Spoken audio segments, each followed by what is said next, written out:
नमस्कार, आप देख रहे हैं पंजाब हरियाणा हिमाचल का नंबर 1 न्यूज़ चैनल जी पंजाब हरियाणा हिमाचल। मैं हूं आपके साथ श्रमित चौधरी। सबसे पहले बात हरियाणा की। बीजेपी के राष्ट्रीय अध्यक्ष अमित शाह आज हरियाणा दौरे पर रहेंगे। पार्टी के आला अधिकारी जो हैं वो स्वागत को लेकर पूरी तरह से तैयार हैं और अमित शाह कुरुक्षेत्र में आयोजित होने वाली बीजेपी की प्रदेश कार्यकारिणी के समापन समारोह में हिस्सा लेंगे। बीजेपी के राष्ट्रीय अध्यक्ष अमित शाह रविवार को सीएम मनोहर लाल के साथ कुरुक्षेत्र में चल रही बीजेपी के प्रदेश कार्यकारिणी के समापन समारोह में हिस्सा लेंगे। इस दौरान हरियाणा बीजेपी के नाराज विधायकों का मुद्दा भी छाया रह सकता है। तो पार्टी का विस्तार बूथ से लेकर प्रदेश स्तर तक, हर बूथ पर, हर मंडल पर, हर जिले में पार्टी का विस्तार हो, संगठन मजबूत हो, ये मोटे तौर पर हमारी एक योजना है। व्यापारियों के मन में विश्वास जमा है कि हरियाणा के यशस्वी मुख्यमंत्री मनोहर लाल जी के नेतृत्व में ही हरियाणा के व्यापारियों का कल्याण हो सकता है। अमित शाह के दौरे के मद्देनजर सुरक्षा के कड़े इंतजाम किए गए हैं। सारे इंतजाम चेक किए गए हैं और पुख्ता इंतजाम किए गए हैं कि कोई भी आदमी इसमें गलत आदमी ना आए यहाँ पे, और प्रॉपर फिस्किंग होकर चेक होकर आए सभी यहाँ पर, और सही इंतजाम हुए हैं। एग्जैक्ट फिगर तो मैं नहीं बताऊंगा आपको, लेकिन सफिशिएंट फोर्स लगाई गई है इसमें, और कोई भी हम इसमें सुरक्षा में कोई चूक। माना जा रहा है कि इस दौरान मुख्यमंत्री मनोहर लाल प्रदेश के लिए कई नई योजनाओं का ऐलान भी कर सकते हैं। राकेश रोहिल्ला, जी मीडिया, कुरुक्षेत्र। हमारे साथ हैं जी मीडिया संवाददाता कुलबीर दीवान कुरुक्षेत्र से लाइव। कुलबीर, यहां पर आज राज्य कार्यकारिणी की बैठक में अमित शाह पहुंच रहे हैं, बीजेपी के राष्ट्रीय अध्यक्ष हैं। राज्य कार्यकारिणी की बैठक में यहां पर अमित शाह जो राष्ट्रीय अध्यक्ष वो पहुंच रहे हैं। हलचल क्या है उसको लेकर यहां पर? देखिए, फिलहाल हलचल की बात करें शमित, तो यहाँ पर इस वक्त जहाँ मैं खड़ा हूँ यहीं पर अमित शाह जो है वो पहुँचेंगे। प्रशिक्षण शिविर जो है यहीं पर चल रहा है। हलचल की बात करें तो आप देख सकते हैं कि भारतीय जनता पार्टी के कार्यकर्ता जो यहाँ पे प्रशिक्षण लेने के लिए आए हैं, उनमें भी कहीं ना कहीं एक उत्साह है कि राष्ट्रीय अध्यक्ष जो हैं पार्टी के, वो यहाँ पर आकर उनको जो राजनीति के गुर जो हैं वो सिखाएंगे। और साथ ही खासतौर पर ये कार्यक्रम जो है ये संगठन को मजबूत बनाने के लिए है।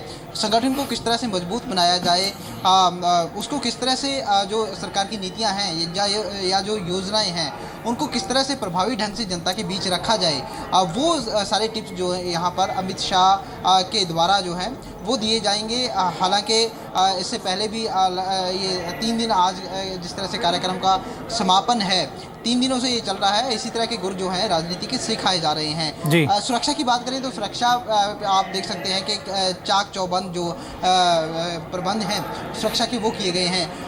अभी आप देख सकते हैं पुलिस के जवान देख सकते हैं, सादी वर्दी में जो पुलिस है वो भी यहाँ पे तैनात है ताकि कानून व्यवस्था जो है वो पूरी तरह से। कुलबीर, आपने हमें यहाँ पर कार्यकारिणी स्थल जो है जहाँ पर कार्यकारिणी होने जा रही है उसकी हलचल तो दिखाई, सुरक्षा के इंतजाम दिखाए क्योंकि राष्ट्रीय अध्यक्ष पहुंचने वाले हैं, लेकिन राज्य कार्यकारिणी में यहाँ पर राष्ट्रीय अध्यक्ष पहुंचने जा रहे हैं तो उसको लेकर हलचल तो है।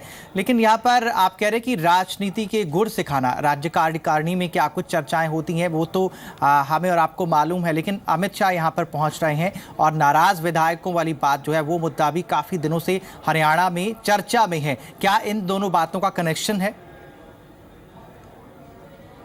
देखिए, निश्चित तौर पर कहीं ना कहीं जो हरियाणा में नाराज विधायक हैं उनका जो मामला है हाई कमान तक पहुंचा हुआ है, और हाई कमान चाहती है कि ये जो खाई है, ये जो एक लकीर जो बीच में खिंचती दिखाई दे रही है, बेशक फिलहाल अभी महीन लकीर है, लेकिन ये कहीं खाई में ना बदल जाए, तो इसको पाटना बहुत ज़रूरी है। तो निश्चित तौर पर इस तरह के प्रयास जो हैं लगातार जो है आला कमान की तरफ से जारी हैं, और यहाँ पे भी कहा जा सकता है कि इस तरह की बात जो है वो कही जा सकती है कार्यकर्ताओं को के माध्यम से, या फिर क्योंकि यहाँ पे मुख्यमंत्री मनोहर लाल खट्टर भी पहुँचने वाले हैं, उनकी भी संभावना जो है वो भी अमित शाह के साथ ही जताई जा रही है, और जो और पार्टी के पदाधिकारी हैं वो भी यहाँ पर होंगे। तो निश्चित तौर पर इस तरह का भी एक एकजुटता बनाए रखने का संदेश भी यहाँ से दिया जा सकता है। और ख़ास तौर पर ये जो कार्यक्रम जो चल रहे हैं पूरे प्रदेश में, पूरे देश में इस तरह के जो प्रशिक्षण शिविर चल रहे हैं, ये निश्चित तौर पर एक 2019 का जो लक्ष्य है भारतीय जनता पार्टी के सामने, उसको लेकर है। कहीं ना कहीं संगठन मजबूत होगा, पार्टी मजबूत होगी, तभी जो 2019 का लक्ष्य है वो पार कर पाएगी भारतीय जनता पार्टी। तो उसको ध्यान में रखते हुए ये कार्यक्रम इस तरह के लगातार किए जा रहे हैं। जी, आप कह रहे हैं कि प्रशिक्षण शिविर है और इसके अलावा संगठन की मजबूती 2019 से पहले, ये तमाम बातें लेकर चल रही है बीजेपी। तो मतलब जाहिर सी बात है यहाँ पर बिना आग धुआं नहीं होता, तो वो जो धुआं है मतलब उसको लेकर यहाँ पर डिस्कशन हो रहा है। जी बिल्कुल शामित, क्या क्या योजनाएं हैं भारतीय जनता पार्टी की, सरकार की, या फिर पार्टी की क्या योजनाएं हैं, या फिर क्या उपलब्धियां हैं? क्योंकि हरियाणा में भी यदि देखा जाए तो 3 साल के करीब जो है सरकार का समय जो है वो होने वाला है। तो 3 साल के बाद सरकार अगला ग्राउंड जो है वो भी बनाने के लिए भारतीय जनता पार्टी ने प्रयास शुरू कर दिए हैं, ताकि एक लक्ष्य जो है अगली बार भी सरकार बनाने का वो हासिल किया जा सके। और उसके लिए ज़रूरी है कि पार्टी की जो योजनाएँ थी, पार्टी की जो उपलब्धियाँ हैं, उनको सही रूप में जनता के सामने ले जाया जाए। तो उसी तरह का प्रशिक्षण शिविर यहाँ पे दिया जा रहा है। और यहाँ पे जो कार्यकर्ता हैं जो प्रशिक्षण ले रहे हैं, कुलबीर, संगठन या सरकार में किसी भी तरह के तालमेल को लेकर कोई सवाल तो नहीं उठ रहा है यहाँ पे? देखिए, हरियाणा में यदि बात करें तो संगठन और सरकार में लगातार एक सवाल जो है वो उठते रहे हैं। कहीं ना कहीं कार्यकर्ताओं की नाराज़गी इस बात को लेकर जताई जाती रही है कि या तो उनके विधायक नहीं सुनते, मंत्री नहीं सुनते, या फिर जो अधिकारी हैं वो नहीं सुनते। तो निश्चित तौर पर एक बड़ी चिंता है भारतीय जनता पार्टी को इस तरह के माहौल की हरियाणा में, और इस माहौल को ठीक करना बहुत ज़रूरी है। ना केवल इसी चिंता को दूर करने के लिए अमित शाह पहुँच रहे हैं। कहा जा सकता है कि इस तरह के गुर जो है, इस तरह की सीख जो है यहाँ से दी जा सकती है कार्यकर्ताओं को कि एकजुट जो है वो रहा जाए। और यदि किसी तरह से सरकार से नाराज़गी है या फिर संगठन और सरकार में तालमेल नहीं बन पा रहा, तो उसको मीडिया में ले जाने के बजाय आपस में बैठ के उसको सॉल्व किया जाए। इस तरह की बातें जो है वो यहाँ पे सीखने को मिल सकती है कार्यकर्ताओं को। चलिए, आप इस हलचल पर नजर बनाए रखिए। बहुत बहुत शुक्रिया फिलहाल इस जानकारी के लिए। एसवाइएल को लेकर हरियाणा और पंजाब के बीच सियासत का दौर जारी है और हरियाणा के वित्त मंत्री कैप्टन अभिमन्यु का कहना है कि हरियाणा को उसके हक का पानी हर हाल में मिलकर रहेगा। कांग्रेस नेता कुलदीप बिश्नोई इस मसले पर प्रदेश और केंद्र सरकार की भूमिका पर सवाल उठा रहे हैं। 28 मार्च को एसवाइएल निर्माण के मुद्दे पर सुप्रीम कोर्ट में एक बार फिर से सुनवाई होने वाली है। इससे पहले पंजाब हरियाणा की सियासत एक बार फिर से गरमाने लगी है। हरियाणा के वित्त मंत्री फैसला हरियाणा के पक्ष में आने और पंजाब को उसे मानने की बात कह रहे हैं, तो वहीं पंजाब के सियासतदान इस मसले पर अपनी तैयारियों के आंकलन में जुटे हुए हैं। भारत के गृह मंत्री माननीय राजनाथ सिंह जी को हमारे मुख्यमंत्री श्रीमान मनोहर लाल जी के नेतृत्व में हरियाणा का एक सर्वदलीय शिष्टमंडल, सभी पार्टियों के लोग मिलकर के और केंद्र सरकार से कल निवेदन करके आए हैं कि सर्वोच्च न्यायालय का अंतिम निर्णय आ गया है। ये देश के हित में है, ये हिंदुस्तान के किसानों के हित में है, ये हरियाणा प्रदेश के हित में है कि ये जल्द से जल्द एसवाइएल के कैनाल का निर्माण हो, ताकि हमारे दक्षिण हरियाणा के सूखे खेतों की प्यास बुझाई जा सके। एसवाइएल के मसले पर सर्वदलीय प्रतिनिधिमंडल केंद्रीय गृह मंत्री राजनाथ सिंह से भी मुलाकात कर चुका है। राजनाथ सिंह ने संसद सत्र के बाद इस पर तेजी से काम होने की बात कही है, लेकिन विपक्ष इस मसले पर प्रदेश और केंद्र सरकार की भूमिका पर सवाल उठा रहा है। इस वक्त मैं मनोहर लाल खट्टर जी को और मोदी साहब को रिस्पॉन्सिबल मानता हूं कि अगर प्रदेश का मुख्यमंत्री को अगर प्रधानमंत्री समय नहीं दे रहे, जो हरियाणा के खास तौर पे दक्षिण हरियाणा की जो लाइफ लाइन एसवाइएल का पानी है, ये हमारा अधिकार बनता है। अगर एक प्रांत के मुख्यमंत्री को प्रधानमंत्री मिलने से मना करता है इस संजीदा मुद्दे पर, तो खास तौर पे प्रधानमंत्री और मुख्यमंत्री की मैं उनकी गलती। पिछली सुनवाई में सुप्रीम कोर्ट ने पंजाब सरकार को राहत देते हुए एसवाइएल निर्माण की हरियाणा सरकार की याचिका पर कोई निर्देश जारी नहीं किया था। अब 28 मार्च को दोनों सरकारों को अपना पक्ष रखना है। माना जा रहा है कि अब की बार सुप्रीम कोर्ट अपना अंतिम फैसला दे सकता है। झज्जर से संजीत खन्ना, रेवाड़ी से अनिल रस्तोगी के साथ Puneet Parinja, Zee media, Chandigarh. CM city Karnal में पासपोर्ट ऑफिस का उद्घाटन हो गया है और पासपोर्ट ऑफिस से 3 जिलों के लोगों को फायदा मिलेगा। उद्घाटन के लिए पहुंचे मुख्यमंत्री ने कहा कि सरकार और जाट नेताओं की बात सकारात्मक दिशा में आगे बढ़ रही है।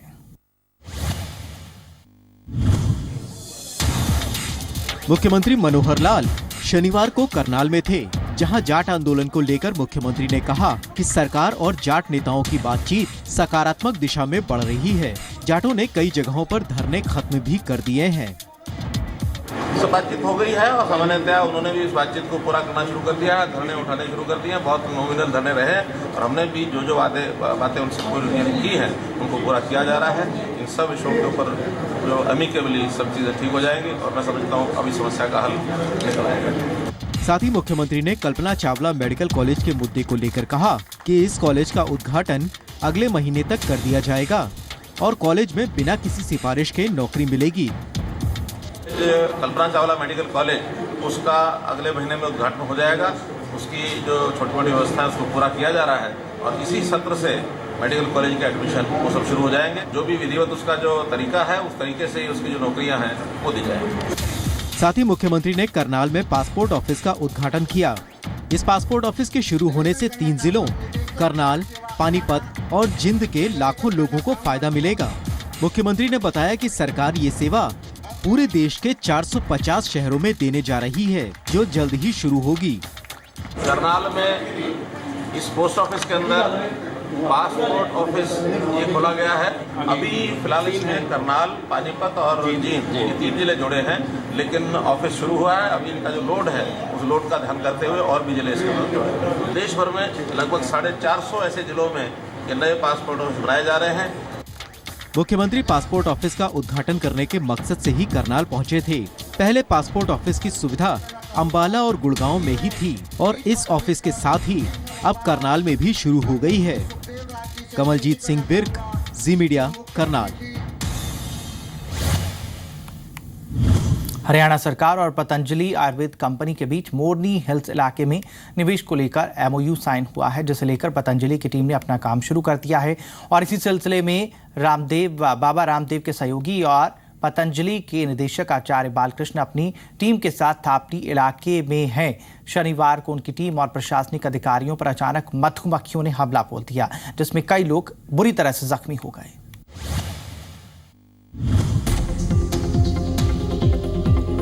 ये लाचार पुलिस अधिकारी और खुद को कपड़े से ढककर बचाते ये लोग मधुमक्खियों से बचने की कोशिश में हैं।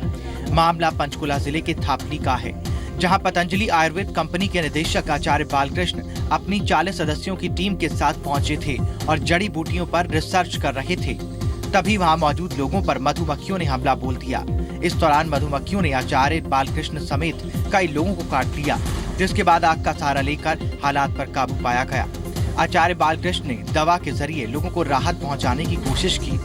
आचार्य बालकृष्ण की टीम हरियाणा सरकार के साथ हुए MOU पर काम करने के लिए थापड़ी पहुंची थी, जिसके तहत मोरनी हिल्स इलाके में एक हर्बल फॉरेस्ट विकसित किया जाना है।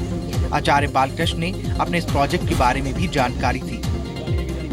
विचार बना क्या बने, क्योंकि जंगल का सबसे पहला काम है कि उसका संरक्षण और संवर्धन, ये भी हमारे कार्य का पार्ट है। तो विचार बनते समय फिर ये विचार हुआ कि इस क्षेत्र को क्यों ना, क्योंकि हर्बल गार्डन अभी पूरी दुनिया में बहुत सारी जगह पर है और ये कॉन्सेप्ट अभी नया चल भी रहा है हर्बल गार्डन का। हमने कहा कि नहीं, हमको हर्बल गार्डन नहीं, एक हर्बल फॉरेस्ट जो कॉन्सेप्ट है इसके ऊपर काम करना चाहिए। इतनी बड़ी नर्सरी हम बनाना चाहते हैं, इतनी पेड़ पौधों की नर्सरी हम यहाँ पर तैयार करना चाहते हैं कि पूरे देश के लिए कहीं पर भी किसी को भी पेड़ पौधे चाहिए तो पता चले कि मोरनी हिल जो है एक एरिया है जहाँ पौधे मिलते हैं। उन्होंने बताया कि प्रोजेक्ट पर काम करने के दौरान उनके संस्थान की कोशिश रहेगी कि स्थानीय लोगों को रोजगार मुहैया करवाते हुए मुहिम को कामयाब बनाया जाए। जब प्लांटिंग मटेरियल हम लोग तैयार कर पाएंगे, नर्सरी वगैरह बनेगा, तो फिर किसानों को लगाने का, उगाने का कार्य उसके लिए भी हम प्रेरित करेंगे जो क्षेत्र में रहते हैं उन लोगों के लिए। और जब लोग एक आकर्षण बनेगा, लोग आने शुरू हो जाएंगे। हम लोग इस विषय में बात करेंगे कि जितने जिनको पास एक कमरा भी खाली है तो उसको भी गेस्ट हाउस के रूप में हम लोग कहें कि इस पूरे मॉर्निंग हिल्स के अंदर इतने गांव हैं, इतने घरों में उसका पूरा हम लोग एक अच्छा सा वेबसाइट बना करके डेवलप करके उनको दे दें कि भाई इतनी फैसिलिटीज़ हैं, तो आने वाले समय में बहुत परिवारों को रोजगार भी मिल जाएगा और बहुत लोगों का आने का आकर्षण भी बनेगा। इस दौरान आचार्य बालकृष्ण के साथ कालका से विधायक लतिका शर्मा और कई प्रशासनिक अधिकारी मौजूद रहे। सभी लोग आचार्य बालकृष्ण के साथ हर्बल फॉरेस्ट को लेकर चर्चा कर रहे थे कि तभी मधुमक्खियों ने उन पर हमला बोल दिया, जिसमें कई लोग मधुमक्खियों के शिकार बन गए। कुलबीर दीवान, जी मीडिया, पंचकुला। शिमला में अगले महीने से पानी की कीमत में 10% तक का इजाफा होने जा रहा है और ये माना जा रहा है कि सरकार ने ये फैसला पानी की किल्लत को देखते हुए लिया है। नगर निगम इसे राज्य सरकार का फैसला बताकर अपना पल्ला झाड़ रहा है। शिमला वासियों को अगले महीने से पानी के लिए ज्यादा पैसे देने होंगे। इस बाबत राज्य सरकार ने अधिसूचना जारी कर दी है, जिसके बाद शिमला नगर निगम ने भी वाटर टैक्स में 10% की बढ़ोतरी का ऐलान किया। निगम इसे सरकार का फैसला बताकर अपना पल्ला झाड़ रहा है। पानी महंगा कभी भी नहीं होगा, लेकिन उसमें एक एनुअल 10% इंक्रीज है। वो इंक्रीज गवर्नमेंट के आदेश के हिसाब से होती है कि इंक्रीमेंटल इंक्रीज होगा 10%, और ये मार्च जो फाइनेंशियल ईयर होता है इसके बाद शुरू हो जाता है। तो अप्रैल में जो, लेकिन वो डोमेस्टिक टैरिफ पर है, और जो हम लोग 13 रुपये या 14 रुपये पर 1000 लीटर देते हैं उस पर 1 रुपये 30 पैसे और बढ़ जाएगा। दरअसल शिमला शहर की आबादी के मद्देनजर रोजाना 42 mlg पानी की जरूरत होती है, लेकिन फिलहाल सिर्फ 26 से 28 mlg पानी ही लोगों को सप्लाई किया जा रहा है। पानी की किल्लत के बावजूद वाटर टैक्स में बढ़ोतरी लोगों को रास नहीं आ रही। पानी की तो काफी समस्या है जी, और सुबह बच्चों को दिक्कत बहुत होता है जी, स्कूल जाने में भी दिक्कत हो जाए। पानी का बड़ा भारी दिक्कत होता है जी हमारे को। तो गुजारा सर अब ऐसी है, गुजारा तो क्या करना, अब 1-1, 2-2 बाल्टियों से गुजारा कर रहे हैं। बहुत ज़्यादा समस्या है पानी की ना जी, पानी आता नहीं, 4-4 दिन नहीं आता पानी, और आगे अब तो गर्मी शुरू ही हुई तो बहुत मुश्किल होती है, कैसे नहाना, कैसे कपड़े धोना। पहले तो पानी की समस्या नहीं होती थी, मगर 10-12 साल से ज़्यादा बढ़ गई है। पहले तो रेगुलर सप्लाई होती थी लॉन्ग टाइम बैक, अब 10-12 साल से तो ऐसा हो गया कि every third day they promise कि थर्ड डे देंगे, इट इज़ रेयरली कि वो थर्ड डे सप्लाई करें। प्रदेश सरकार इस फैसले के लिए शहर के मुख्य प्राकृतिक स्रोत अश्विनी खड्ड से पानी की सप्लाई बंद होने, जगह जगह पाइप में लीकेज और पिछले साल फैली पीलिया की वजह से आधे शहर का पानी दूषित होने की वजह पानी की कम सप्लाई बता रही है। मोहित प्रेम शर्मा, जी मीडिया, शिमला। कहते हैं शौक बड़ी चीज है, और अगर शौक रोमांचित कारनामों को अंजाम देने का हो तो भारी भी पड़ सकता है। इसका अंदाजा एक युवक को मनाली में उस वक्त लगा जब वो स्कीइंग के लिए 14,000 फीट की ऊंचाई पर पहुंच गया और इस दौरान उसके पैर में चोट लग गई। देखिए मनाली से संदीप सिंह की रिपोर्ट। 4 नौजवान अपने स्कीइंग के शौक को पूरा करने के लिए मनाली की कोठी पीक पहुंचे थे, लेकिन उनमें से एक को ये नहीं पता था कि उसका शौक उस पर भारी पड़ने वाला है। स्कीइंग करते वक्त उनमें से एक को चोट लग गई। पैर पर चोट लगने की वजह से वो युवक अब स्कीइंग नहीं कर पा रहा था, जिसके चलते वो 16,000 फीट की ऊंचाई पर ही फंस गया। उसके साथियों ने इसकी सूचना हेली स्की टीम को दी। सूचना मिलते ही हेली स्की टीम का एक दल कोठी पीक की तरफ निकला और महज 30 मिनट में घायल युवक को 14,000 फीट से सुरक्षित मनाली ले आया। इस मामले का जायजा जी मीडिया संवाददाता संदीप सिंह ने लिया और रेस्क्यू टीम के हेड जन्नी ठाकुर से बात की। मनाली के साथ लगती कोठी पीक है जिसकी ऊंचाई 14,000 फीट से ज़्यादा की है। पिछले कल वहां पर मनाली के कुछ एक स्थानीय 3 युवक थे और उनके साथ एक विदेशी सैलानी था जो कि इस ऊंचाई पर से स्कीइंग करने गए हुए थे और अचानक बैलेंस खराब होने की वजह से उनमें से एक युवक जो है वो चोटिल हो गया था। जैसे ही उसके चोटिल होने की खबर हेली स्कीइंग की टीम को मिली है, उन्होंने बिना वक्त गवाए उस ऊंचाई पर पहुंचे हैं और उसे सफल मनाली, सुरक्षित मनाली वापस लाया। इस वक्त हमारे साथ उस टीम के मेंबर, उनके हेड हैं हमारे साथ। चुनी जी, हमें ये बताइए कि ये कौन सी लोकेशन थी, आपको पता कैसे चला और अगर देरी हो जाती तो क्या हो सकता था? मैं दूसरी साइड था जो माउंटेन में स्कीइंग के लिए। जैसे ही हमें फ़ोन कॉल्स आई, जो हेड है मंजीव बालाजी, मैनेजिंग डायरेक्टर, उन्होंने, हालांकि हमारा बाइंड अप हो चुका था, उस जहाज़ का इन्होंने कवर भी किया था। हमारे जो पायलट थे वो जो उनकी माउंटेन की जो क्लोथिंग वगैरह होती है वो चेंज कर चुके थे, क्योंकि उनको रात को ट्रैवलिंग करना था। बेसिकली हमारा सीज़न जो है क्लोज हो चुका था, लेकिन लकली टाइम से कॉल आई तो इन्होंने बिना कोई टाइम, एक भी सेकंड ख़राब नहीं किया, वो इन्होंने सर्च करना शुरू कर दिया बिना ये डिस्कस किए कि भाई जाना है नहीं जाना, किसको भेजना। तो हमारी टीम थी यहाँ पे, 3 लोग चले गए, इंक्लूडिंग पायलट, एक पैरामेडिक था हमारा और एक और जो लोकल स्टाफ जो ट्रेंड है। हमें एग्जैक्ट लोकेशन पता नहीं थी, लेकिन टीम को जो एक्सपीरियंस है ऐसे काम करने का, रेस्क्यू करने का, तो इन्होंने काफ़ी डाउन जो फॉरेस्ट है वहाँ से रेस्क्यू सर्च किया, तो इन्होंने स्पॉट किया इन लोगों को। जो लोग वैसे जाते हैं, अच्छी चीज़ है स्पोर्ट्स करना, लेकिन थोड़ा सा कम्युनिकेट करें कि हम कौन से एरिया में जा रहे हैं, कब जा रहे हैं, कितने दिन के लिए जा रहे हैं, तो शायद रेस्क्यू करना आसान होगा। चुनी जी, बात करने के लिए बहुत बहुत धन्यवाद। ये थे हिमालयन हेली स्कीइंग टीम के सदस्य, जिन्होंने आपको ऐसी महत्वपूर्ण जानकारी दी है कि अगर आप पहाड़ी पर ट्रैकिंग कर रहे हो या स्कीइंग कर रहे हो और उस दौरान अगर आप फंस जाएं तो किन किन बातों का आपको ख्याल रखना चाहिए। फिलहाल ये 4 लड़कों में से एक चोटिल लड़के को सुरक्षित इन्होंने मनाली वापस लाया, जिसकी हालत अभी ठीक है। कैमरा पर्सन रवि के साथ संदीप सिंह, जी मीडिया, मनाली, हिमाचल प्रदेश। बारी है 2 टूक की। 2 टूक में आमने सामने हैं पंजाब के सत्ताधारी दल कांग्रेस के विधायक परगट सिंह और पंजाब विधानसभा में नेता प्रतिपक्ष HS फूलका। ਜਿਹੜੀ ਤੇ ਡਰੱਗ ਦੀ ਪ੍ਰੋਬਲਮ ਹੈ, ਇਹ ਇੱਕ ਐਡਮਿਨਿਸਟ੍ਰੇਟਿਵ ਐਂਡ ਸੋਸ਼ਲ ਪ੍ਰੋਬਲਮ ਹੈ। ਮੈਂ ਇਹਨੂੰ ਦੋਨਾਂ ਐਂਗਲਸ ਨਾਲ ਦੇਖਦਾ, ਕਿਉਂਕਿ ਜਿੱਥੇ ਡਿਮਾਂਡ ਹੈ ਸਪਲਾਈ ਕਿਤੇ ਨਾ ਕਿਤੇ ਪਹੁੰਚ ਜਾਂਦੀ ਹੈ। ਹਾਂ, ਲੇਕਿਨ ਜਿਹੜੀ ਐਡਮਿਨਿਸਟ੍ਰੇਟਿਵ ਡਿਸੀਜਨਸ ਹੈਗੇ ਉਹ ਬੜੇ ਸਟ੍ਰਿਕਟ ਹੋਣੇ ਚਾਹੀਦੇ, ਤਾਂ ਕਿ ਜਿਹੜੇ ਬੇਸਿਕਲੀ ਸਮਗਲਰਸ ਹੈ ਔਰ ਜਿਹੜੇ ਖਾਸ ਕਰਕੇ ਇਹਦੇ ਤਸਕਰ ਹੈ ਔਰ ਵੱਡੇ ਲੈਵਲ ਦੇ ਆ, ਉਹਨਾਂ ਨੂੰ ਪਹਿਲਾਂ ਨੱਥ ਪਾਉਣੀ ਚਾਹੀਦੀ। ਡੀ ਐਡਿਕਸ਼ਨ ਸੈਂਟਰ ਦਾ ਬੜਾ ਬੁਰਾ ਹਾਲ ਹੈ। ਸਰਕਾਰ ਨੇ ਕਿਹਾ ਕਿ ਅਸੀਂ 1 ਮਹੀਨੇ ਦੇ ਵਿੱਚ ਡਰੱਗ ਨੂੰ ਕੰਟਰੋਲ ਕਰਾਂਗੇ। ਜੋ ਡਰੱਗ ਨੂੰ 1 ਮਹੀਨੇ 'ਚ ਕੰਟਰੋਲ ਕਰਨਗੇ ਤਾਂ ਡੀ ਐਡਿਕਸ਼ਨ ਸੈਂਟਰ ਦੇ ਰਿਹੈਬਿਲਿਟੇਸ਼ਨ सेंटर ये बड़े बढ़िया होने चाहिए, इंप्रूव होने चाहिए। बारी आज के सवाल की, क्या जायदाद जब्त करने के कानून से नशे पर शिकंजा कसेगा? जवाब SMS कीजिए हाँ के लिए ZPH स्पेस Y, ना के लिए ZPH स्पेस से भेजिए 57575 पर। जवाब शाम 7 बजे डायरेक्ट विद दिनेश में देखिए।